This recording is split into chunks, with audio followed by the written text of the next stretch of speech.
Good Thursday morning. This is 106.1 KYVZ. Joe Vazurek visiting with Ag meteorologist Chris Schromick at Decision Weather Now, as well as America's Weather streaming channel. Chris, portions of the High Plains received some much-needed precip last night.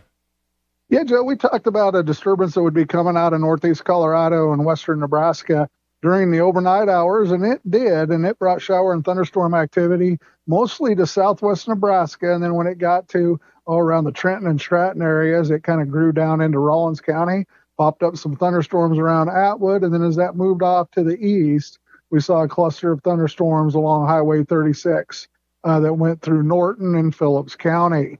The rainfall amounts that it put down was anywhere from 10 points here in Atwood to 17 in Ludell. You got up there along that Kansas-Nebraska border, north of Oberlin and Norton, you saw 1.5 inches of precipitation, and places across southwest Nebraska saw anywhere from 1 to 2 inches. So there was some decent rain to the north. And then this morning here, we still got the clouds out here from that remnants of that activity that's now moved off to the east. They'll burn off in the afternoon, and we'll see sunshine warm us back up into the lower 90s, very similar to yesterday.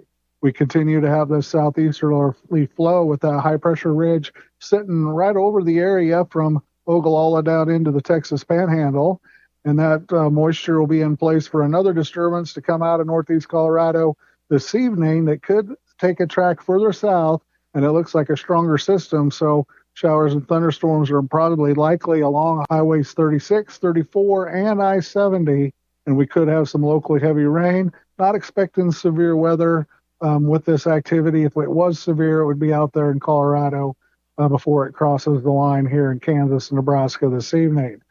Tonight's low temperatures will be like they are here this morning. We're starting out in the 60s. We got 65 in Oberlin, 69 in Gidland, 68 in Colby.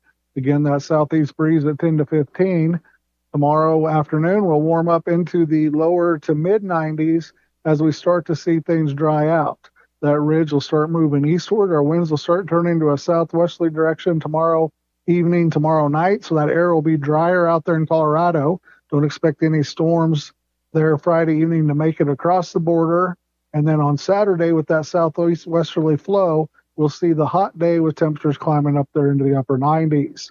Sunday, Monday, we'll see that ridge kind of flatten as we got a trough in a system that'll be moving through the northern Rockies and southern plains of Canada.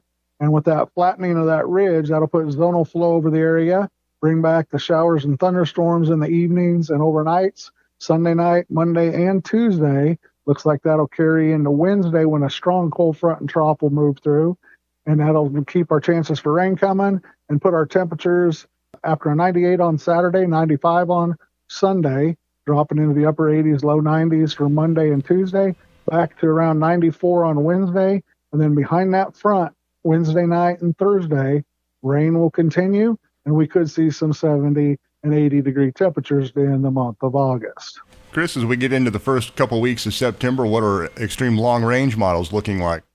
Well, the long-range 8 to 14 days just come out today and is showing a possible pattern shift with that zonal flow and that strong cold front and trough next Wednesday and Thursday. We could see that pattern hold in place into the first week or past Labor Day and into the 7th, 8th, 9th, and 10th of September, where we got troughs and systems coming from the northwest. That'll tend to lead to cooler temperatures below normal or normal in those upper 70s and lower 80s and keep the rain chances coming. And hopefully that'll help us at least catch rain, stay around normal, or maybe even work into our deficit a little bit.